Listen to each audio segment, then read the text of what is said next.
Je m'appelle Camille Romain-Desbaux. J'ai la chance de diriger l'association Vision du Monde depuis 7-8 ans maintenant, je ne compte plus, les années passent. J'ai 41 ans, je suis mariée et je suis la maman de 3 enfants. C'est de venir en aide aux enfants les plus vulnérables à travers la planète et permettre à chaque petite fille, chaque petit garçon de bien grandir pour vivre pleinement sa vie. Donc notre mission, c'est de faire en sorte que l'enfant puisse se développer dans toutes ses dimensions, pouvoir devenir un homme ou une femme debout, et être bien au milieu des siens sur un temps le plus long possible.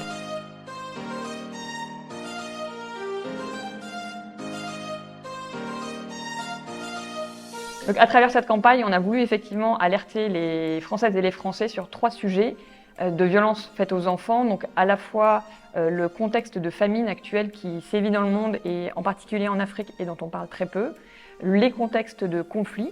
Il faut savoir qu'un enfant sur 4 aujourd'hui vit dans un contexte de conflit, soit un conflit interne à un pays, soit une guerre interétatique.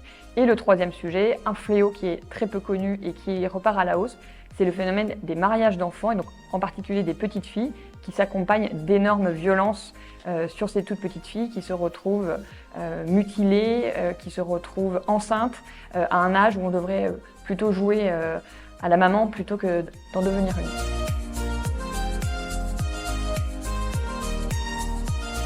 Alors Vision du Monde va à la fois prendre le temps dans les contextes stables d'améliorer petit à petit les conditions de vie dans lesquelles grandissent les enfants. Donc avec les parents, pendant 10 à 15 ans, on va petit à petit transformer les conditions de vie des familles les plus vulnérables, les plus fragiles, à travers des programmes d'accès à l'eau, à la santé, à l'alimentation, à l'éducation et au développement économique. Donc ça, c'est dans les contextes stables et ça, on continue de le faire. On intervient aussi dans les contextes d'urgence, donc dans les contextes de guerre, mais aussi dans des contextes qui vont être fragilisés par le dérèglement climatique, qui vont être des conflits internes. Et donc là, Vision du Monde, ce que l'on veut faire là, c'est de mettre l'accent sur la partie protection de l'enfance, à laquelle on pense souvent moins. Il y a bien sûr les besoins de base de l'enfant, et c'est bien sûr lui permettre de manger à sa faim, de boire de l'eau potable. Donc on continue, mais il est essentiel de protéger chaque enfant des violences qui lui sont faites et des situations d'injustice qui se répètent d'année en année et qui même, on le voit, s'aggravent là depuis 2 ans à travers le monde.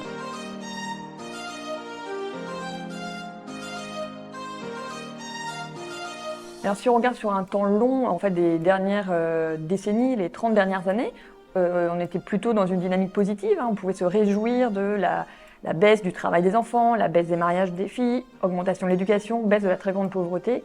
Et la pandémie a vraiment mis un énorme coup d'arrêt à tous ces progrès et a fait reculer et repartir même à la hausse un certain nombre de phénomènes qui vont notamment à l'encontre de l'intégrité physique des jeunes filles et de leurs perspectives d'avenir. Pourquoi ? En fait, parce que la pandémie a eu pour conséquence les fermetures des écoles, fermeture des marchés, donc impact économique sur des foyers qui étaient déjà très très fragiles. Quand vous êtes travailleur journalier, que vous n'avez pas de sécu, si vous ne pouvez pas vendre le fruit de votre travail, vous êtes bien embêté.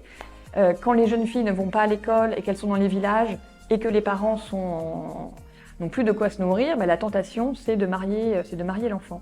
Donc on voit partout dans le monde une augmentation de ces mariages, en particulier là, ces dernières années, dans la Corne de l'Afrique, qui est touchée par un phénomène de sécheresse très fort, notamment au Kenya. Donc on estime dans la Corne de l'Afrique une augmentation de 30% des mariages de petites filles. Et dans cette zone, malheureusement, ces mariages s'accompagnent aussi de rites de passage pour devenir une bonne épouse. Et donc les jeunes filles sont mutilées, donc c'est ce qu'on appelle les mutilations génitales féminines, qui sont une horreur. De la violence bien sûr physique sur ces toutes jeunes filles, une violence psychologique avec un impact après pour toute la vie de ces filles. Donc oui, Vision du Monde veut alerter sur ce phénomène qui repart pour très vite pouvoir enrayer et reprendre, je dirais, la décroissance quelque part de ce phénomène pour définitivement l'enrayer. On l'a vu, on a mis en place des programmes au Kenya notamment, sur un temps long, en impliquant les familles, en formant les enfants, leur expliquant leurs droits, en étant avec les mamans, avec les grands-mères. Les grands-mères sont très importantes, mais aussi les chefs religieux, chrétiens et musulmans. On va pouvoir faire arrêter ce phénomène.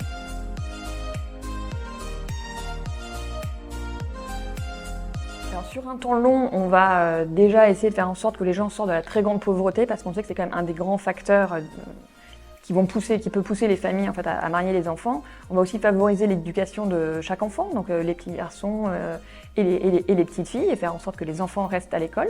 On sait qu'une petite fille qui va à l'école a moins de chances d'être mariée jeune, va mieux s'occuper de ses enfants, va mieux globalement. Donc ça, c'est sur un temps un peu long, je dirais. On va travailler aussi avec les chefs religieux pour que eux-mêmes puissent en fait mettre en place des choses qui vont prévenir ces mariages. C'est-à-dire que aucun texte religieux ne dit qu'il faut marier les enfants jeunes. Donc si les chefs religieux eux-mêmes peuvent faire passer le message et faire changer la norme sociale, là on a un impact. Parce que pour répondre à ta question, pourquoi en fait les mariages continuent, c'est le poids de la norme sociale, le poids de la tradition qui est perpétué. Si les parents pensent que si la fille doit être excisée par exemple pour être mariée, ils vont le faire en pensant faire son bien. Voilà. On va, sur la partie économique, pour y revenir aussi, on va travailler donc sur globalement l'amélioration des conditions de vie, mais on va beaucoup travailler aussi avec les exciseuses. L'exciseuse a un statut social important, elle a des revenus par son activité, donc on va travailler à des modes en fait, à former les exciseuses à des nouvelles activités génératrices de revenus, des nouveaux métiers, faire en sorte qu'elles puissent garder quand même une certaine forme d'aura, de statut social. Et ce remplacement quelque part de revenus fait que les exciseuses arrêtent d'utiliser les rasoirs. Elles lâchent le rasoir. Donc ça, c'est quelque chose, on a vu au Kenya, donc on a un projet qui s'appelle Kenya Big Dream, notre grand rêve kényan qui est devenu une réalité. En 10 ans, on a vu que vraiment les situations se sont améliorées. Les jeunes ont été formés à des rites de passage alternatifs, puisqu'il faut aussi culturellement en fait conserver ces temps-là qui sont importants. On a vu que les choses vont beaucoup mieux et les mariages précoces ont drastiquement diminué.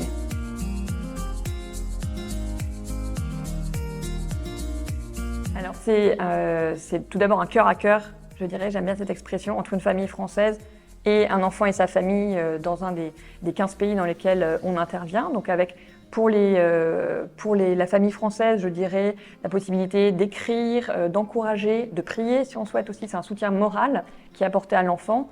Et on sait que l'enfant qui est parrainé réussira mieux à l'école, ira mieux. Mais avec Vision du Monde, quand tu parraines un enfant, en fait, les fonds vont dans un pot commun pour la zone en fait, dans laquelle grandit l'enfant, pour que cela finance en fait, des projets très structurants, donc d'accès à l'eau potable, accès aux soins médicaux de base, à l'éducation, au développement économique. Donc tous ces facteurs qui font qu'il peut y avoir éducation, qui font que l'enfant après peut grandir dans des bonnes conditions. Donc ton parrainage va servir en fait à financer des projets de long terme, pérennes, tout en bénéficiant bien sûr à ton filleul.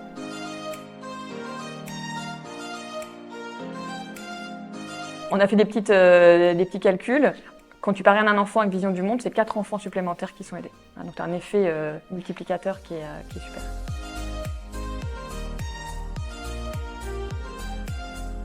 Oui. Alors j'ai commencé comme louvette à Toulon. J'ai été encore un petit peu louvette parce qu'on a suivi les déménagements familiaux. Donc après louvette à Antony, guide à Antony, guide aîné, un petit peu de patrouille, puis guide aîné à Albi, Toulouse, puis chef-ten à Bordeaux. Et même un petit peu après j'ai repris du service pour aider les scouts russes en fait à se remonter.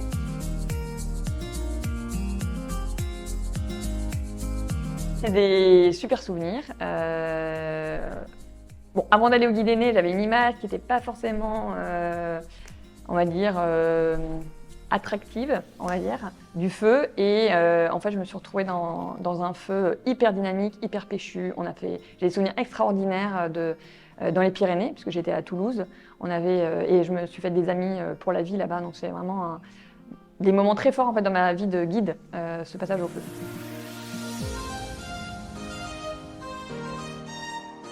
Je dirais qu'il a façonné ma vie. Tu vois, quand j'ai commencé en CE1 et que j'ai eu des activités comme ça jusqu'à la prépa et après, ça a vraiment façonné, je pense, ma personnalité, ma façon de regarder le monde.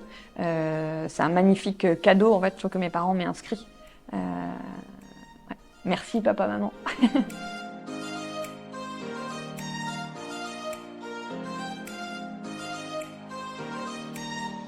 La voie n'a pas été toute tracée pour moi. J'ai commencé, j'avais un parcours Sciences Po, donc j'étais plutôt partie pour travailler en ambassade. J'ai travaillé un petit peu en Russie, à Moscou. Bon, je me suis dit que c'était pas tout à fait ce que je voulais faire. Donc après, je me suis formée en marketing, gestion entreprise. J'ai travaillé pour le groupe Bayard Presse. Puis j'ai rejoint un groupe industriel allemand qui créait sa filiale en France. Donc là, c'était une aventure entrepreneuriale, je dirais, hyper intéressante. On a commencé à 3 et on a fini à 20. Voilà, mais alors c'était dans le domaine de la sécurité des moyens de paiement. Donc c'était un petit peu éloigné de moi. Et donc c'est un peu je dirais, c'est la providence et les rencontres qui ont fait que voilà, j'ai rencontré un recruteur avec qui j'avais échangé sur voilà, mes choix, ma volonté en tout cas de réorienter mon activité professionnelle. Et il est revenu vers moi en me parlant de vision du monde. Il m'a dit, mais c'est quoi vision du monde? J'ai jamais entendu parler, c'est quoi ce truc? Et j'ai découvert, voilà, il y a plus de 10 ans, que Vision du Monde est une super belle association chrétienne qui a une approche que je trouve tout à fait appréciable parce qu'elle est dans la recherche de l'efficacité aussi, tout en étant bien sûr éminemment dans l'humain, puisque tout ce que l'on fait c'est de l'humain. Mais voilà, j'ai trouvé que ce combo, voilà, sens et en même temps professionnalisme dans l'approche était super. Et voilà, donc j'ai commencé comme responsable marketing, puis le conseil d'administration m'a fait confiance pour voilà, prendre la direction de l'association.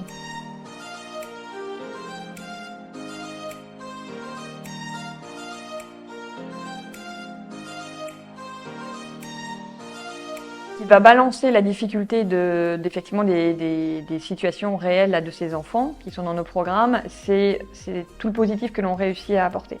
Tout n'est pas rose, on ne réussit pas tout ce qu'on entreprend, mais le fait d'aller régulièrement sur le terrain, c'est ça, moi je dirais, qui me renourrit et qui me redonne foi, je dirais, dans ce que je fais.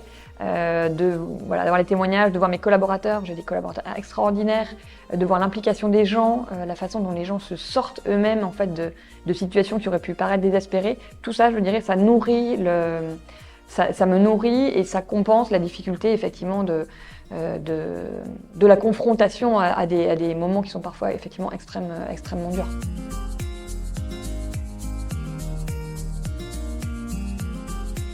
Alors déjà, bon, vous pouvez soutenir Vision du Monde, voilà, en parrainant un enfant ou en faisant un don à l'association si vous n'avez pas envie de parrainer.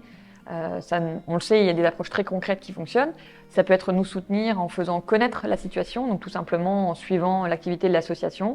Et je dirais peut-être sur un temps plus long aussi, c'est peut-être à travers l'éducation qu'on peut donner à nos propres enfants, le regard que l'on porte sur l'autre, sur ceux qui sont très loin, les invisibles en fait. Une anecdote de guide aîné.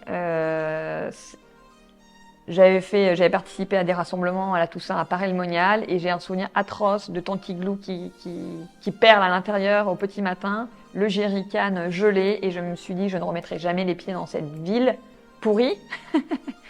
Et 20 ans après, en fait, je me suis mariée à Paray-le-Monial. Voilà, donc cette ville est importante dans mon cœur malgré tout. J'en ai plein. Je dirais ma promesse, ça reste un moment fort et j'ai des souvenirs très précis de moments d'amitié pendant des veillées. Je dirais que j'ai des souvenirs assez extraordinaires de veillées au fin fond du Gers.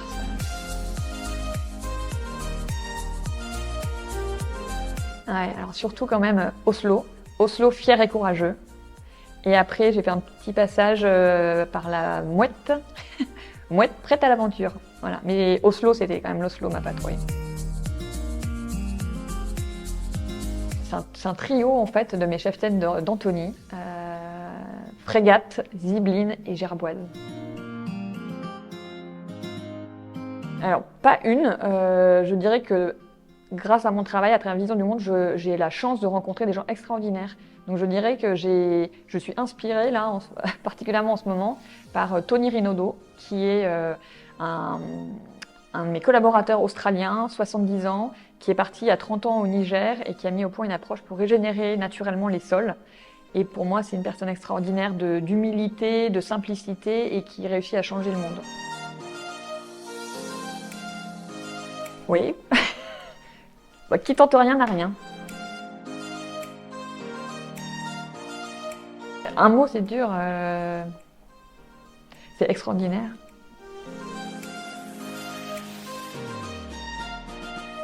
Oui, et je dirais, tout comme j'ai dit tout à l'heure, merci à mes parents. Cet échange me dit, oui, il faut vraiment qu'on garde la flamme et que nous-mêmes, on puisse l'offrir à nos enfants, le faire connaître, le faire rayonner, parce que c'est offert à tous les enfants. Alors tous les enfants ne s'y retrouvent pas, mais c'est offert à tous, et je trouve qu'effectivement, c'est tellement important dans la façon dont ça peut nous façonner pour la vie. C'est tellement un cadeau, que je nous invite à faire rayonner le scoutisme.